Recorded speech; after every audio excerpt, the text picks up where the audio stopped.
Ramdas Lodhi college के online classes में आपका हार्दिक स्वागत अभिनंदन है। आज हम बात कर रहे हैं बेसिक पार्ट सेकंड के टॉपिक ग्लाइकोल की। और पहले वीडियो में अपन ने देखा था कि इसको बनाया कैसे जा सकता है। अब अपन बात करेंगे इसकी अभिक्रियाओं की, रिएक्शंस की बात करेंगे अपन, इसकी रिएक्शंस अभिक्रियाओं की वन बाय वन। तो सबसे पहले जो अपन बात कर रहे हैं कि एथिलीन ग्लाइकोल की सोडियम से रिएक्शन करवाए तो क्या होगा। तो देखिए, तो सबसे पहले अपने हेडिंग डालेंगे बाई सोडियम। सोडियम से अभिक्रिया करवाते हैं तो क्या होता है। तो देखिए, जब आप एथिलीन ग्लाइकोल की रिएक्शन करवाते हैं सोडियम से, तो ये जो अभिक्रिया होती है वो 323 केल्विन पर संपन्न होती है। टेम्परेचर इसमें रिक्वायर्ड होता है, क्या बन जाएगा, CH2, ये तो आपका एज इट इज रहेगा, ये O माइनस Na प्लस, तो बाहर क्या निकलेगा इसमें -12H2। सिंपल सी अभिक्रिया है। जब आप लैब के अंदर एथिलीन ग्लाइकोल में सोडियम का टुकड़ा डालेंगे, उसको गर्म करेंगे, तो उसमें तीव्र बुदबुदाहट के साथ में गैस निकलती है, जिसको बोलते हैं आप कि ये क्या है, हाइड्रोजन गैस बाहर निकल रही है। और ये इस OH ग्रुप का क्या है, टेस्ट करने के काम में आती है ये अभिक्रिया। फिर अपन क्या कर सकते हैं, इसका दूसरा मॉलिक्यूल अगर लेंगे अपन सोडियम का, तो भी टेम्परेचर अपने को क्या करना पड़ेगा, तो देना पड़ेगा। तो क्या बन जाएगा ये, तो दूसरा OH ग्रुप है वो भी रिएक्शन कर जाएगा और वहां से भी हाइड्रोजन को क्या करेगा, ये रिप्लेस कर देगा, और -12H2। इस तरह से ये अभिक्रिया संपन्न होती है। ठीक है, नेक्स्ट देखें अपन दूसरी अभिक्रिया की बात करते हैं। दूसरी अभिक्रिया में अपन अभिक्रिया करवाते हैं HCl से बाई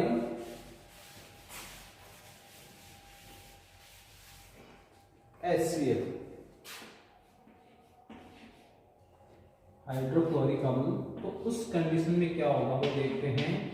ये आपका एथिलीन ग्लाइकोल है, इसकी आपने रिएक्शन करवाई पहले HCl से, ठीक है। टेम्परेचर लेंगे आप 433 केल्विन। तो उस कंडीशन में आपका क्या बन जाएगा, H2 बाहर निकल जाएगा, -H2O क्या बन जाएगा, ये CH2OH, ये एज इट इज रहेगा। यहाँ पर क्या आ जाएगा, OH के स्थान पर Cl आ जाएगा। ठीक है, नेक्स्ट फिर आप इस अभिक्रिया को और आगे बढ़ाएंगे, तो आप इसमें HCl और ऐड करेंगे और टेम्परेचर आप लेंगे इसमें 523 या 533 केल्विन, एक ही बात है। तो उस कंडीशन में क्या बन जाएगा आपका, ये एथिलीन डाइक्लोराइड का फॉर्मेशन हो जाएगा। ये आपका Cl और ये आपका, ये दूसरी अभिक्रिया है HCl के साथ में। ठीक है, तीसरी अभिक्रिया करते हैं अपने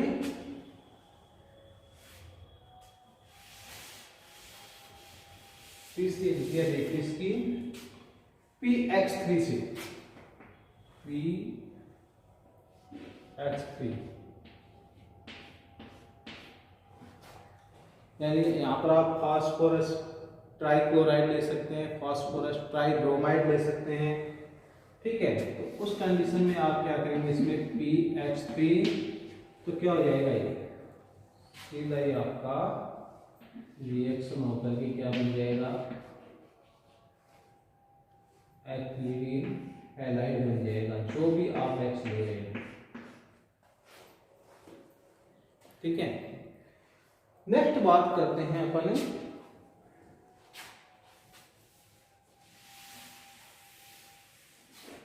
छोटी छोटी अभिक्रियाएं हैं, ज्यादा कुछ है नहीं, आपको बस पता होना चाहिए कि इससे रिएक्शन करने पर ये बनता है। ठीक है, नेक्स्ट बात करेंगे अपन बाई एल्डिहाइड या कीटोन से,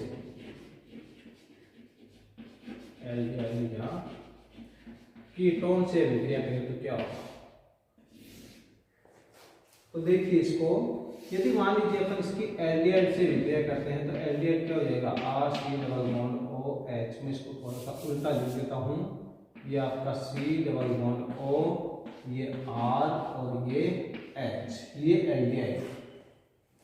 ठीक है, तो उस कंडीशन में होता क्या है आपका, ये जो दो हाइड्रोजन हैं ये इस जल के अणु के साथ में बाहर निकल जाएंगे, तो प्रोडक्ट जो आएगा वो आएगा आपका CH2, ठीक है, ये O, ये आपका CrH, इसको बोलते हैं अपन हेमी एसिटेल। क्या बोलेंगे इसको, हेमी एसिटेल। सक्रिय ईथर भी इसको बोल सकते हैं अपन, क्या बोल सकते हैं, सक्रिय ईथर भी बोल सकते हैं। हेमी एसिटेल का फॉर्मेशन होता है। दूसरी अपन रिएक्शन की बात करें, अपन मान लीजिए मैं यहाँ पर ये लेता हूँ CH2 OH और मैं लेता हूँ कीटोन। तो कीटोन लूंगा तो मैं क्या करूंगा, दो R हो जाएंगे अपने पास में, RC डबल बॉन्ड O, ये R। तो यहां से भी क्या होगा, जब आप कीटोन लेंगे तो भी ये H2 मॉलिक्यूल क्या होगा, बाहर निकल जाएगा और ये ऐसे कैसे जुड़ जाएगा इस पर। तो आप इसको क्या लिख सकते हैं, CH2O,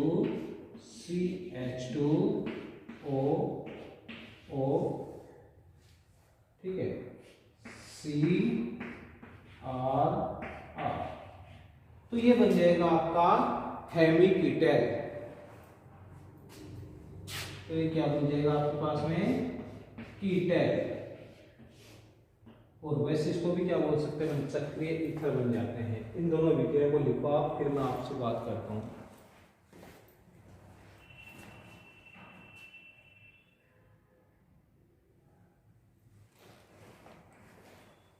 देखिए एसिटेल और हेमी एसिटेल नहीं बोल करके इसको क्या कर सकते हैं, एसिटेल भी बोल सकते हैं ना, एसिटेल भी बोल सकते हैं, इसको कीटेल बोल सकते हैं।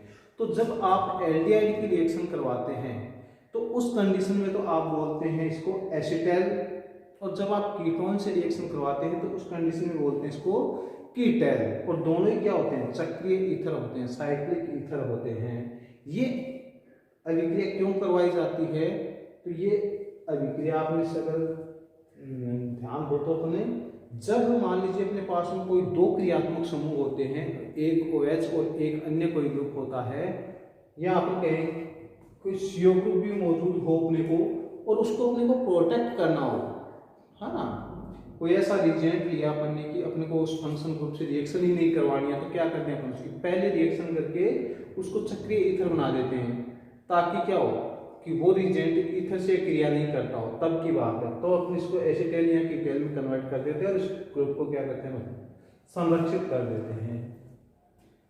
ठीक है, तो ये था एल्डिहाइड और कीटोन से अभिक्रिया। नेक्स्ट बात करते हैं HI से रिएक्शन करवाएंगे तो क्या होगा, हाइड्रोजन आयोडाइड से रिएक्शन करवा दें तो क्या बन जाएगा, बहुत ही छोटी छोटी रिएक्शन है, बाई हाइड्रोजन आयोडाइड। देखिए ये आपका CH2OH ग्लाइकोल, ठीक है। इसकी रिएक्शन करवाई अपन ने HI के साथ में। ये मान लीजिए अपन ने लिया 2HI, तो क्या होगा, यहाँ से H2 बाहर निकल जाएगा, यहाँ से भी H2 बाहर निकल जाएगा, ये बन जाएगा आपके पास में एथिलीन आयोडाइड। लेकिन आप जानते हैं कि आयोडीन का साइज क्या होता है, बड़ा होता है, और वो क्या करता है, इसको पास में दूसरा आयोडीन दिखते ही क्या करता है, ये आयोडीन के रूप में इसको लेकर के बाहर निकल जाता है। तो ये बन जाती है आपकी एल्कीन का फॉर्मेशन हो जाता है। याद रखना इसको, जब आपको इसको किस में कन्वर्ट करना हो, एल्कीन में, तो क्या काम में लेंगे, HI से रिएक्शन करवाएंगे इसकी। ठीक है, नेक्स्ट बात करते हैं अपन एसिड से रिएक्शन कैसे करवाएं। कुछ एसिड लेंगे हम और उनकी रिएक्शन देखेंगे। जैसे मान लीजिए हेडिंग डालता हूं मैं यहाँ पर बाय एसिड, अम्लों से रिएक्शन कैसे होती है, तो कुछ एसिडिक रिएक्शन देखेंगे अपन इसकी। तो सबसे पहले मैं लेता हूं इसमें CH2OH एथिलीन ग्लाइकोल की रिएक्शन में करवाता हूं एसिटिक एसिड से। ठीक है, तो मैंने क्या लिया यहाँ पर, 2 मॉलिक्यूल लिए एसिटिक एसिड के इन प्रेजेंस ऑफ H2SO4 अम्ल की उपस्थिति में। तो देखो क्या हो जाएगा, CH2 O CO CH3, ये आपका OCO CH3, दोनों जगह ये रिएक्शन कर जाएगा और उस कंडीशन में आपका डाई एस्टर का फॉर्मेशन होता है। क्या बनता है, डाई एस्टर बनता है, या इसको बोल सकते हैं अपन ग्लाइकोल डाई एसीटेट भी बोल सकते हैं। और ये सिंपल सी विधि होगी, क्या हुआ इसमें CH2OH, ये CH2OH है ना, और ये आपका CH3COOH, यहां से क्या निकल गया आपका H2 मॉलिक्यूल निकला है। ऐसे दूसरे मॉलिक्यूल को लिया था CCH3 COOH, ये आपका, तो OCOCH3 ये इस तरह से जुड़ा हुआ है ना, O, और ये आपका कार्बन जो है ये इससे 3 हाइड्रोजन जुड़े हुए हैं, ये CCH3। ठीक है, ऐसे ही यहाँ पर है, इसको मैं ओपन करके लिख देता हूँ थोड़ा सा, ये COOH।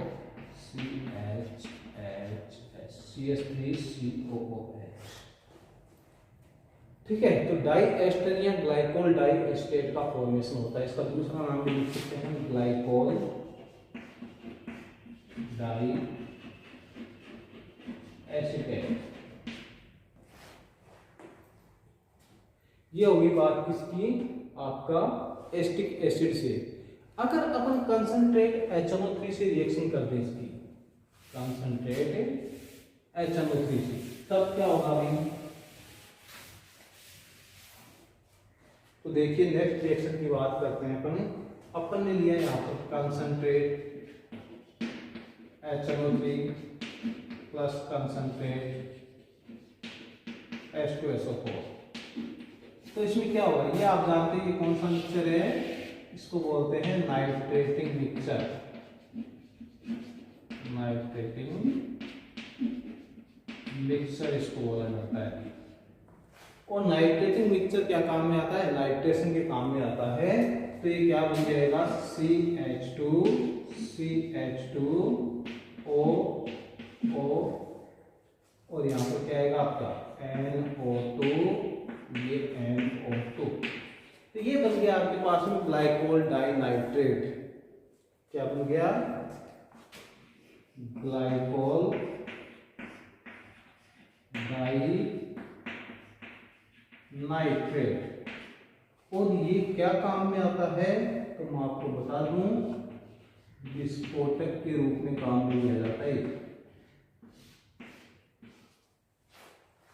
ग्लाइकोल डाई नाइट्रेट क्या काम में लिया जाता है, विस्फोटक के रूप में काम में लिया जाता है। लिखिए इस रिएक्शन को, इंपॉर्टेंट रिएक्शन है।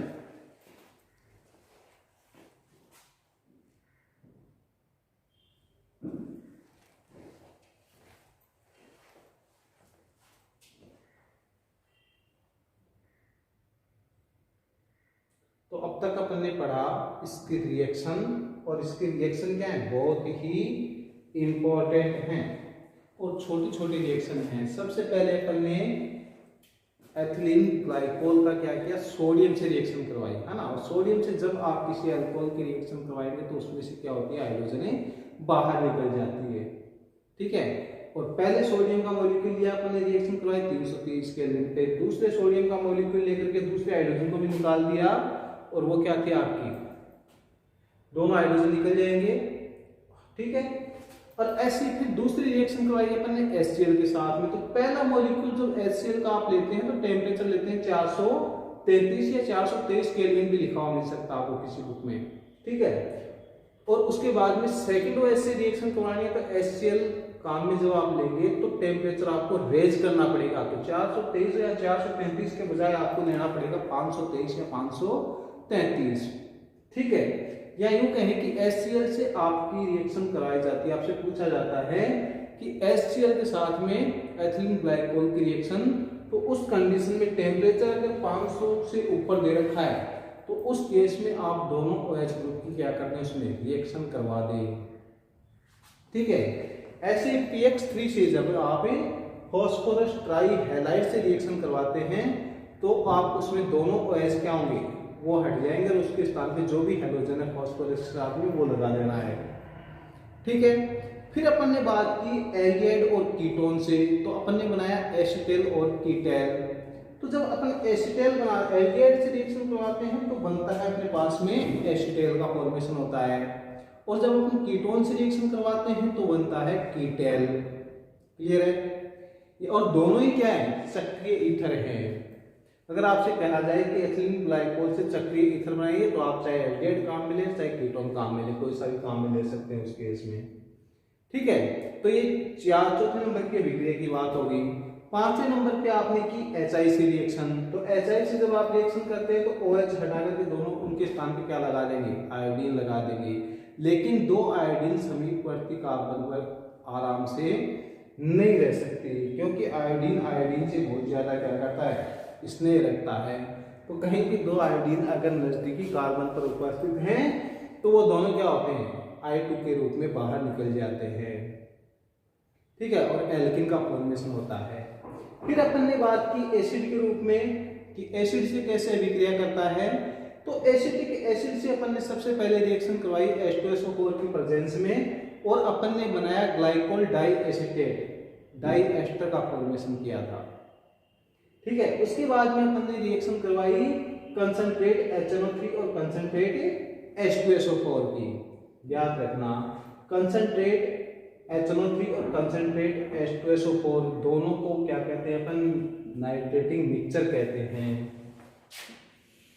और ये आपने रिएक्शन पढ़ी होगी, बेंजीन का नाइट्रीकरण जब पढ़ते हैं अपन, फर्स्ट ईयर में पढ़ा था आपने, कंसंट्रेट HNO3 और कंसंट्रेट H2SO4 लेकर के।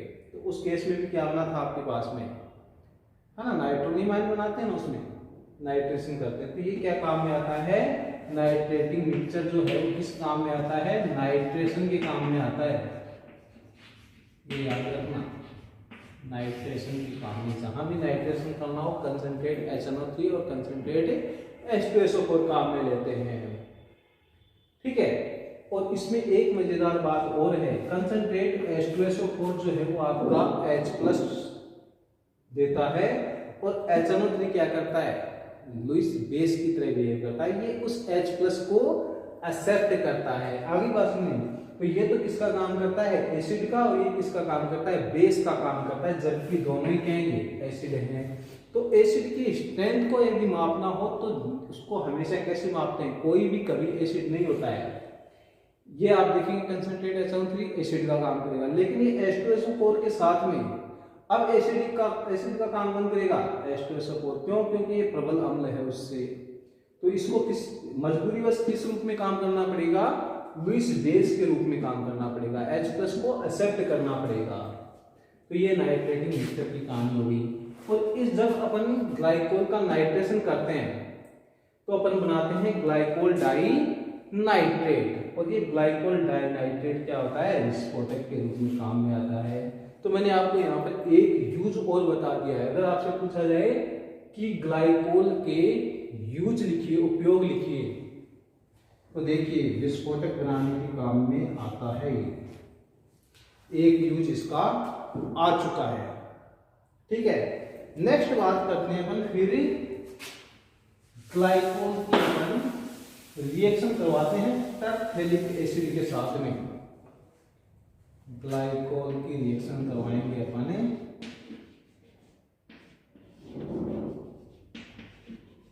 टरफेलिक एसिड के साथ में। टरफेलिक एसिड क्या होता है भाई, देखिए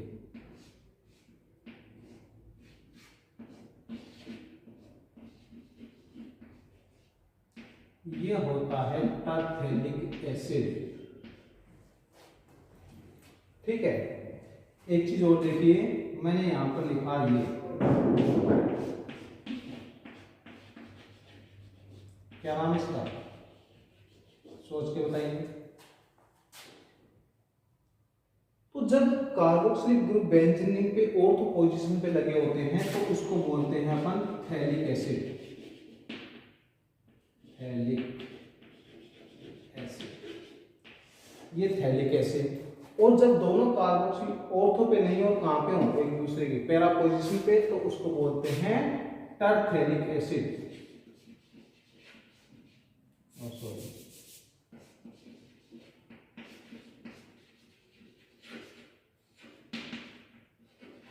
टरफेलिक एसिड, ठीक है। तो इसके एन मॉलिक्यूल लेंगे आप, इसके एन मॉलिक्यूल, क्योंकि ये क्या हो रहा है, पॉलीमराइजेशन होगा यहाँ पर बहुलकीकरण। तो आप उस केस में इसको क्या लिख सकते हैं, यहां से लिखना चालू करेंगे, है ना। ये होता क्या है इसमें, ये आपका OH और ये H, ये रिएक्शन करते हैं। तो इसका ग्लाइकोल का कौन सा रिएक्शन कर रहा है, H।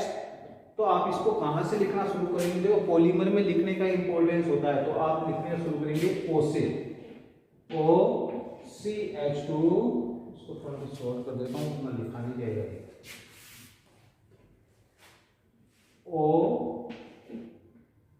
CH2 O C double bond O, यह, ठीक है। फिर आपका ये रिंग आ जाएगी और ये आपका C डबल बॉन्ड O, इसका होल एंड,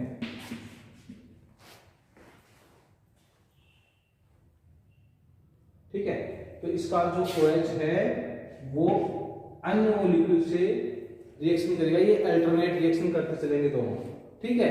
तो ये जो अपने पास में बनता है, ये बनता है, इसको बोलते हैं अपन पॉलीएस्टर। पॉलीएस्टर, इसको बोल सकते हैं अपन डेक्रॉन, और इसको बोल सकते हैं अपन टेरेलिन।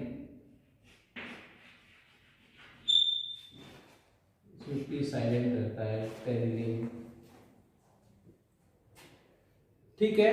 तो ये क्या काम में आता है, ये इसके कॉमर्शियल नेम है ना। ये क्या काम आते हैं, वस्त्र बनाने के काम में आते हैं। देखिए इसको,